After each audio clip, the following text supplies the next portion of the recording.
Pre, alam mo kung ano ang mas nakakatakot kaysa sa isang bahay na pinagmumultuhan? Isang bahay na perpektong normal. Yung amin, ganun. Isang maliit na bungalow sa isang tahimik na subdivision sa Cavite. Ako, ang asawa kong si Ana, at ang nag-iisa naming anak, si Leo. 7 siya. Masayahin, makulit, normal na bata, yun ang akala naming lahat. Nagsimula ito 3 buwan na ang nakalipas.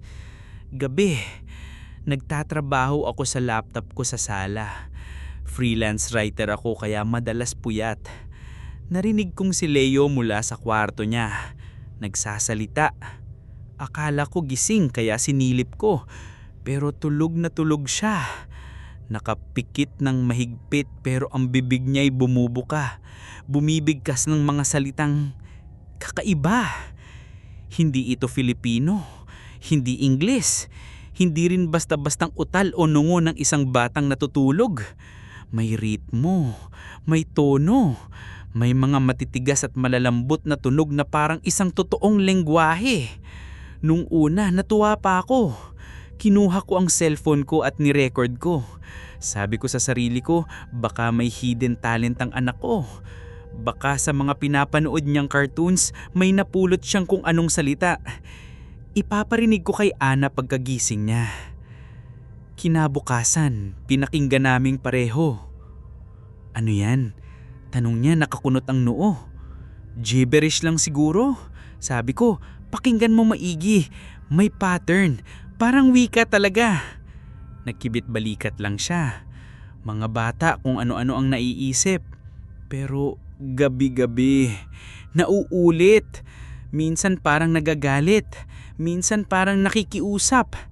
Laging parehong mga tunog. Parehong mga kakaibang salita. Kaelos, Nimtara, Solbok. Nag-download ako ng mga language identifier app. In-upload ko ang audio sa mga forum ng mga linguists. Ang sagot nila, pare-pareho. Walang ganong lingwahe. Hindi ito rehistrado. Hindi dialekto. Hindi rin basta-bastang utal o nungo ng isang batang natutulog. May ritmo. May tono. May mga matitigas at malalambot na tunog na parang isang totoong lingwahe. Pero para sa akin, meron. Dahil gabi-gabi, sa dilim ng aming normal na bahay, naririnig ko ang anak kong nagsasalita sa dila ng isang lugar na hindi matatagpuan sa kahit anong mapa. Naging obsesyon ko ang lengguwahe ni Leo. Sa araw, habang nasa trabaho si Ana at nasa eskwela si Leo, ang bahay ay nagiging opisina ko para sa isang imbestigasyong ako lang ang nakakaalam. Sinubukan ko lahat pre. Nag-type ako ng phonetic spelling sa Google. Kaelos, Nimtara. Ang mga resulta, walang kwenta. Mga pangalan ng character sa video game, mga random na salita mula sa ibang bansa na malayo ang tunog. Nag-post ako sa Reddit sa /r what is this thing sa mga subforums para sa linguistics at aneuology. May mga sumagot. Sabi ng isa, baka glossolalia o speaking in tongues. Pero hindi ako relihiyoso at si Leo lalong hindi. Sabi ng isa, baka fabricated language tulad ng Elvish o Klingon. Pero saan niya naman yung pupulutin? Ang pinakamatindi ay yung pakiramdam na habang pinapakinggan ko ang mga recording, parang nagsisimula ko na siyang maintindihan. Hindi sa salita, kundi sa emosyon. Alam ko kapag malungkot ang tono niya. Alam ko kapag maihinihingi siya. Isang gabi, ang pagbigkas niya ay naging mabilis at paulit-ulit na parang isang dasal o isang incantation. Isang alulong na hindi galing sa lalamunan ng isang lobo, kundi sa isang 7 taong gulang na bata. Sinubukan kong kausapin si Leo tungkol dito. Anak, nananaginip ka ba? Tanong ko isang umaga. Oo papa, Sagot niya habang kumakain ng cereal. Anong panaginip mo? Tanong ko ulit. Tumingin siya sa akin, ang mga mata niya'y seryoso. May kausap daw po ako, isang matandang babae na nakaupo sa isang silyang gawa ng kabibe. Napatigil ako. Matandang babae? Anong sinasabi niya sa'yo? Nagkibit balikat siya. Hindi ko po maintindihan, Papa. Pero sabi niya, kailangan ko raw laging buksan ng baul. Anong baul? Tanong ko. Hindi siya sumagot. Gumiti lang siya at nagpatuloy sa pagkain. Baul. Ang salitang iyon ay nag-iiwan ng isang malamig na bakas sa isip ko. May isang baul sa bahay na ito. Isang baul na matagal ko nang kinalimutan. Ang baul. Nasa bodega ito, nakatambak sa ilalim ng mga lumang diaryo at mga sirang gamit. Isang maliit na baul na gawa sa kahoy na kamagong, maitim at mabigat. Pamana pa ito ng lola ko na namatay 5 taon na ang nakalipas. Dinala ko ito mula sa probinsya pero hindi ko na binuksan. Ang sabi lang ni lola noon, huwag mong bubuksan hanggat hindi kailangan. Kinabukasan, pagkatapos ng pag-uusap namin ni Leo, nakita ko siyang nakatayo sa harap ng pinto ng bodega. Papa, anong nasa loob niyan? Tanong niya. Sinabi kong mga lumang gamit lang. Pero ang mga mata niya parang may ibang nakikita. Simula noon, doon na siya laging malapit. Kinaladkad ko ang baul palabas ng bodega at inilagay sa isang sulok ng sala. Iniisip na baka kapag nakita niyang luma lang ito, mawala na ang interes niya. Nagkamali ako. Para itong isang magneto. Kapag naglalaro siya, malapit sa baol. Kapag nanonood ng TV, nakasandal siya dito. At isang gabi, ang pinakakinatatakutan ko. Pagkagising ko para uminom ng tubig, nakita ko si Leo na hindi natutulog sa kwarto niya. Nakahiga siya sa sahig, sa tabi ng baol. Yakap-yakap ang isang unan. At nagsasalita na naman siya sa kanyang pagtulog. Pero ngayon, mas malinaw, mas malakas. At hindi na siya monolog. Dialogue na. May mga pause na parang may hinihintay siyang sagot. Pagkatapos ng bawat pause, sasagot siya ulit sa kakaibang lingwahe. Para siyang nakikipag-usap sa kung ano man ang nasa loob ng baol. Kinilabutan ako, pre. Dahan-dahan akong lumapit. Ang baul ay may mga ukit, mga kakaibang disenyo ng alon at mga isda na hindi ko pa nakikita. Sa gitna, may isang ukit ng isang simbolo na parang spiral na may tuldok sa gitna. Hinawakan ko ito. Malamig ang kahoy kahit na mainit ang panahon. At habang nakapatong ang kamay ko doon, narinig ko ang paghinto ni Leo sa pagsasalita. Sinundan ito ng isang mahinang kaluskos mula sa loob ng baol. Ang pagiging manapit ni Leo sa baol ay simula pa lang. Ang sumunod ay mas nakakabagabag. Nagsimula siyang gumuhit. Si Leo hindi talaga mahilig gumuhit. Hanggang eroplano at bahay lang ang kaya niya. Pero isang hapon nakita ko siya sa mesa. Seryosong seryoso. Hawak ang isang itim na krayola. Ang papel sa harap niya, puno ng mga guhit. Hindi ito mga bahay o eroplano. Mga simbolo, mga komplikadong spiral na paulit-ulit, katulad ng ukit sa baol. May mga linya, may mga tuldok, lahat konektado sa isang paraan na parang may sariling lohika. Anak, ang ganda niyan. Ano yan? Tanong ko. Mga bituin sa ilalim ng dagat, Papa. Sagot niya, hindi man lang tumitingin sa akin. Kasabay ng pagguhit ay ang paghimig. Isang kantang walang salita. Mahina, malungkot at sintonado. Ang tono ay paulit-ulit, parang isang sirang music box. Hindi ito isang kantang pambata. Ang himig nito ay parang galing sa isang napakalumang panahon. Sinubukan kong i-search ang melody gamit ang app. Wala. Sinubukan kong itanong kay Ana kung familiar sa kanya. Umiling siya. Pero sa akin, may kung anong kumukurot sa alaala ko. Parang narinig ko na ito dati, noong bata pa ako sa probinsya. Isang kantang kinakanta ng mga maningisda habang naghahanda sila sa gabi. Isang uyayi, pero hindi para sa bata, kundi para sa dagat. Isang gabi, habang mahimbing na natutulog si Leo sa tabi ng baol, ni-record ko ulit ang kanyang pagsasalita.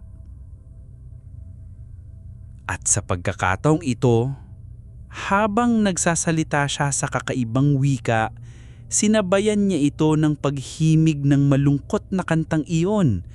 Ang dila ng gabi at ang uyayi ng dagat ay nagsama.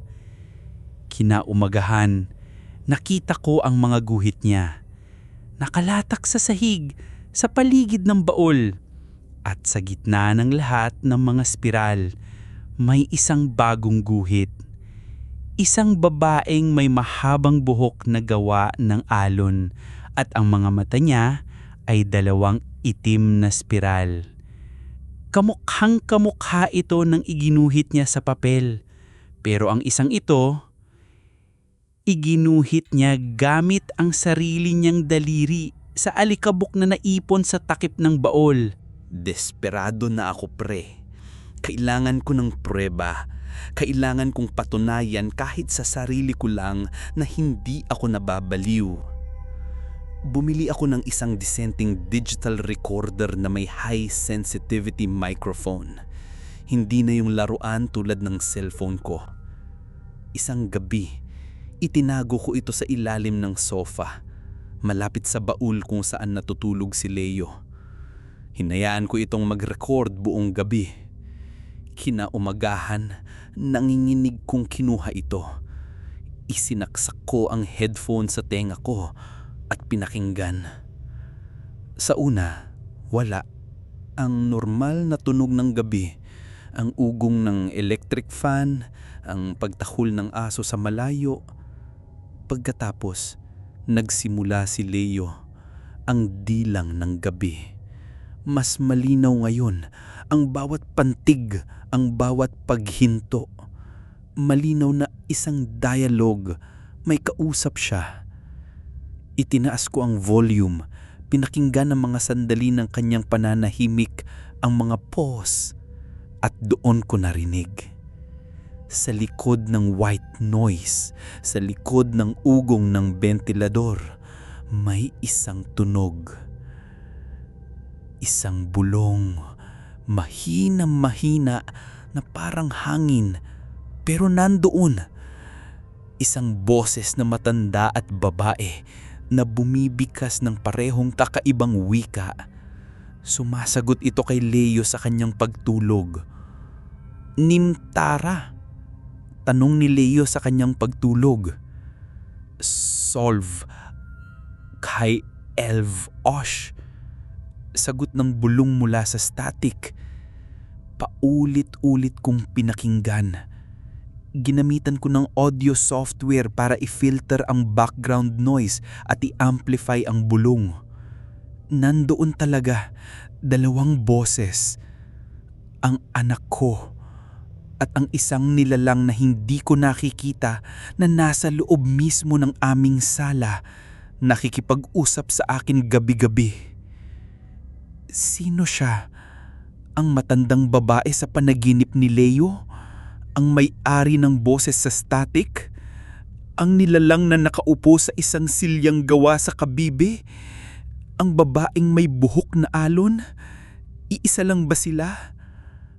Ang takot ko ay napalitan ng isang bagay na mas malala. isang matinding pakiramdam ng pagiging walang magawa.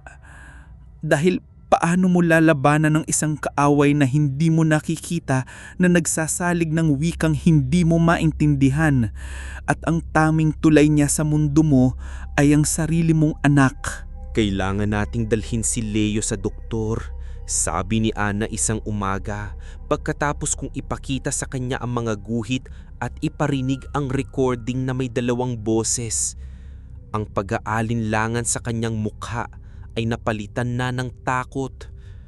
Pumayag ako kahit alam ko sa puso ko na walang doktor na makakatulong sa amin. Nagpunta kami sa isang child psychologist sa Makati, isang babaeng nasa mga 40, mabait at may mga poster na mga nakangiting bata sa kanyang opisina. Habang kinakausap niya si Leo sa kabilang kwarto, kami naman ni Ana ang tinanong niya. Ikinuwento namin ng lahat, ang sleep talking, ang kakaibang lengguwahe, ang mga guhit, ang pagkahumaling sa baul, panikinig ng recording, tinignan niya ang mga litrato ng mga simbolo. Ang paliwanag niya, pre, ay perpektong lohikal at iyon ang nakakatakot. Parasomnia, sabi niya, a sleep disorder. Sleepwalking or somniloquy is common in children. The complexity of the language he's producing could be a manifestation of his developing brain creating complex patterns. It's essentially highly structured gibberish. Pero yung mga simbolo, tanong ni Ana. Cryptomnesia, sagot ng doktor. He might have seen those symbols somewhere, even briefly, in a book, a movie, online, and forgotten it. His subconscious is bringing it back up in his drawings. The chest is likely a transitional object, something he's attached his anxieties to. Pero yung pangalawang boses sa recording, giit ko. Ngumiti siya ng may pasensya. Auditory pareidolia, the brain's tendency to find patterns in random noise. Like seeing faces in clouds, you're hearing a voice in the static because you expect to hear one. Lahat ng takot namin, lahat ng aming naranasan, binigyan niya ng pangalang medikal. Lahat ay may paliwanag. Sabi niya, baka stress lang daw si Leo. May bago ba sa buhay niya? Bago sa pamilya? Wala, masaya si Leo, normal ang buhay namin. Lumabas kami sa klinik na yun na mas takot pa kaysa noong pumasok kami. Dahil ang mga paliwanag ng doktor kahit gaano ka-logical ay parang isang kasinungalingan. Isang kumot na sinusubukang itakip sa isang bagay na mas malaki, mas matanda at mas madilim. Tinatrato ng science sa mga simptomas, pero nararamdaman kong hindi simptomas ang problema namin. Ang problema namin ay ang sanhi. At ang sanhi ay hindi matatagpuan sa isang medical textbook. Wala kaming napala sa doktor. Ang mga paliwanag niya ay parang hangin lang. Gabi-gabi, tuloy pa rin ang usapan ni Leo at ng boses sa static. Ang mga guhit niya, mas nagiging komplikado. At minsan, nakikita ko siyang hinahaplos ang mga ukit sa baul habang tulog, na parang binabasa niya ito gamit ang kanyang mga daliri. Isang gabi, naisip ko ang huling baraha ko, ang Tita Belen ko. Kapatid ni Mama na naiwan sa probinsya. Hindi kami masyadong magkasundo. Siya ang tipo na naniniwala sa lahat. Sa kulam, sa engkanto, sa mga duwende. Ako naman ang taga-siyudad na tumalikod na sa mga ganung bagay. Pero ngayon, wala na akong pagpipilian. Siya na lang ang pag-asa ko. Nanginginig kong dinayal ang numero niya. Ilang taon na rin kaming hindi nag-uusap. David? Apo? Sagot niya. Nagulat. Napatawag ka. May problema ba? Tita, nagsimula ako. Hindi alam kung paano sasabihin. May itatanong lang po sana ako tungkol kay Lola. Oh, bakit? Anong tungkol si nanay? Huminga ako ng malalim. Tungkol po sa baol na iniwan niya sa akin. Isang sandali ng katahimikan. Anong meron sa baol? Tanong niya. Nag-iba na ang tono. Mas seryoso na. Ikinwento ko ang lahat. Ang pagtulog ni Leo sa tabi nito. Ang pagkahumaling niya. At ang pinakamahalaga, ang kakaibang lengguwahe. Sinubukan kong gayahin ang tunog. Kael, Osh, Nimtara. Sa kabilang linya, wala akong narinig. Walang sagot, walang paghinga. Tanging ang patay na katahimikan ng isang long distance na tawag. Akala ko naputol na. Tita! Tita Belen! Andyan pa po kayo? Pagkalipas ng halos 1 minuto, na parang 1 oras, narinig ko siyang huminga ng malalim, isang panginginig na buntong hininga. David? Sabi niya. Ang boses niya ay basag at puno ng isang takot na pamilyar. Saan mo narinig ang mga salitang yan? Kay Leo po, tita. Sa pagtulog niya. Narinig ko siyang umiyak ng mahina. Hindi maaari. Bulong niya, hindi pa panahon. Masyado pang maaga. Hindi dapat ang anak mo. Dapat ikaw. Ang mga salita ni Tita Belen ay parang isang malaking bato na ibinagsak sa isang tahimik na lawa. Dapat ikaw. Anong ibig niyang sabihin? Sa telepono, sa pagitan ng kanyang mga hikbi at nanginginig na paghinga, dahan-dahan niyang inilatag ang kwento. Ang totoong kwento ng aming pamilya. Hindi kami galing sa mga may-ari ng lupa o mga negosyante. Ang mga ninuno namin, sabi niya, ay mga simpleng mangingisda. Mahirap ang buhay. Minsan, may huli. Madalas, wala. Isang panahon daw, sa gitna ng matinding taggutom, ang aming ninuno, ang lolo ng lolo namin, ay gumawa ng isang desperadong hakbang. Pumalaot siya sa gabi ng isang bagyo, hindi para mangisda, kundi para mag-alay. Nag-alay siya ng kanyang dugo at isang pangako sa isang nilalang na pinaniniwalaang nagbabantay sa kanilang dagat. Isang engkanto ng dagat. Isang espiritu na hindi masama, hindi rin mabuti, kundi makapangyarihan lang. Ang kasunduan ay simple. Bibigyan sila ng engkanto ng masaganang huli, proteksyon laban sa mga bagyo at kasaganaan. Ang kapalit, hindi ginto, hindi buhay. Isang bagay na mas personal. Ang kapalit ay alalahanin. Kailangang may isang tao sa bawat henerasyon, sabi ni tita, na magiging tagapagsalita. Isang tulay, isang buhay na aklatan para sa engkanto. Ang tagapagsalita ang siyang mag-aalaga ng alalahanin ng kasunduan at ang paraan para alagaan ito ay sa pamamagitan ng pagsasalita ng kanyang dila. Ang dila ng gabi. Ang lengguwahe ni Leo. Ito ang wika ng engkanto. Ang baol, patuloy niya, ay hindi para sa mga gamit. Lagayan niya ng mga alay. Bawat taon, naglalagay si Lola dyan ng pinakamagandang perlas na mahahanap niya. O isang makinis na bato mula sa dalampasigan. O pinatuyong damong dagat. Para ipakita sa engkanto na hindi namin nakakalimutan ng kasunduan. Bakit hindi niyo sinabi sa akin to, tita? Tanong ko, galit at takot. Dahil gusto ng nanay mo na putulin na ang sumpa. Sagot niya, malungkot. Akala niya kapag dinala ka niya sa Maynila, kapag pinalaki niyang hindi naniniwala, makakalimutan ka ng engkanto, makakalimutan ng dagat. Pero ang kasunduan ay kasunduan. Ang dugo ay laging may marka. At dahil kinalimutan mo, David, naghanap siya ng iba. Isang mas batang kaluluwa, isang mas bukas na isipan. Hinanap niya ang anak mo.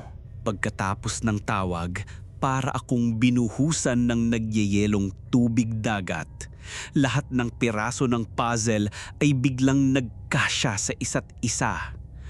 Ang mga simbolo na iginuguhit ni Leo, ang mga spiral, hindi pala iyon mga bituin. Iyon ay mga alon at ang mga kabibe at ang walang katapusang pag-inugmang dagat. Ang babaeng may buhok na alon ay hindi isang multo. Ito ang itsura ng engkanto sa isip ng isang bata. Ang kantang hinihimig niya, ang uyayi ng dagat. Hindi lang iyon isang simpleng himig. Ito ang himig ng engkanto. Ang paraan nito para pakalmahin ang mga alon at ngayon ang paraan nito para pakalmahin at akitin si Leo. Ito ay isang lalabay ng malalim na tubig, isang pang-akit patungo sa isang mundong hindi para sa mga tao. Ang dila ng gabi ay hindi isang sumpa, isa itong sanib, isang koneksyon, isang channeling. Ang anak ko ay hindi sinasapian sa paraang nakakatakot. Siya ay nagiging conduit, isang telepono sa pagitan ng aming mundo at ng mundo ng engkanto. At sa bawat gabi na nagsasalita siya sa wikang iyon, mas lumalalim ang koneksyon. Mas nagiging bahagi siya ng engkanto at ang engkanto mas nagiging bahagi niya. Kaya pala palagi siyang pagod. Kaya pala lagi siyang tulala. Ang kanyang enerhiya, ang kanyang esensya ay dahan-dahang hinihingop, hindi dahil sa masamang intensyon, kundi dahil iyon na ang kalikasan ng kasunduan. Ang tulay ay dapat maging matibay. Isang gabi, nangyari ang kinatatakutan ko. Hindi lang nagsalita si Leo sa kanyang pagtulog, bumangon siya. Naglakad siya, tulog pa rin, patungo sa baol. Itinaas niya ang kanyang mga maliliit na kamay at sinubukang buksan ito habang bumubulong sa kakaibang lengguwahe. Hindi niya ito mabuksan, nakakundado ito.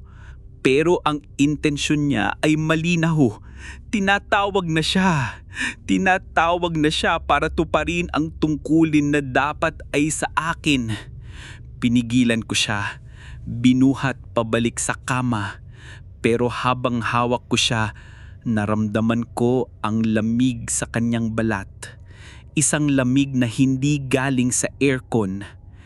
Isang lamig na parang nanggagaling sa ilalim ng dagat at naamoy ko sa kanyang hininga ang alat ng tubig dagat. Huli na ako. Huli na kami. Nakatayo ako sa harap ng baol. Si Ana at Leo ay mahimbing na natutulog sa kwarto. Ang susi ng baol na laging nakasabit sa kwintasan ni Lola ay nasa akin. Iniwan niya ito sa akin kasama ng baol na may bilin na para ito sa panahong kailangan mo ng alalahanin. Ito na ang panahong iyon. May dalawa akong pagpipilian, pre. Hayaan kong magpatuloy ang lahat at panoorin ang unti-unting pagkawala ng aking anak sa isang mundong hindi para sa kanya. O kaya kong gawin ng isang bagay na matagal ko nang tinakbuhan. Angkinin ang tungkulin na dapat ay sa akin. Dahan-dahan kong isinuksok ang susi sa kalawangin ng kandado. Bumukas ito ng may mahinang tunog. Itinaas ko ang takip. Sa loob, walang ginto o alahas. Ang laman nito ay ang amoy ng dagat. May mga makikinis na bato na kulay abo. May mga sanga ng corals na puti. May isang malaking kabibe na kapag idinikit mo sa tenga mo, maririnig mo ang alon. At sa ilalim ng lahat, may isang maliit na perlas kumikinang sa dilim. Ito ang mga alay ng ilang henerasyon. Ito ang kasaysayan ng aming kasunduan. Hinawakan ko ang isang malamig na bato at sa sandaling dumampi ito sa aking balat, isang kuryente ang dumaloy sa akin. Ang dila ng gabi, ang lengguwahe ng engkanto ay bumuhos sa aking isipan. Pero hindi na ito mga salitang walang kahulugan. Bawat salita ay may dalang imahe, isang alaala. Kael-osh, ang ibig sabihin pala nito ay ang buwan sa ibabaw ng tubig. Nimtara, ang paghila ng alon. Solvok, ang pusong nagpapasalamat. Hindi ko na kailangan mag-aral. Alam ko na. Ang mga alaala ng aking mga ninuno, ang mga gabi sa dagat, ang takot, ang pasasalamat, ang paggalang sa engkanto, lahat ay nasa akin na.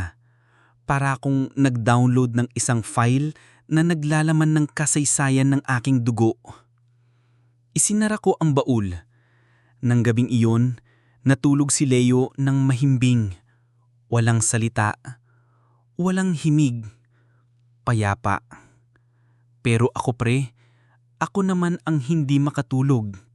Dahil sa aking isipan, naririnig ko ang mga alon, naririnig ko ang mga bulong, at sa aking dila, nararamdaman ko ang bigat ng mga bagong salita na naghihintay na bigkasin. Iniligtas ko ang aking anak, pero sinanla ko ang sarili kong katahimikan. Ako na ngayon ang tagapagsalita. Ako na ang tulay. Ako na ang librarian.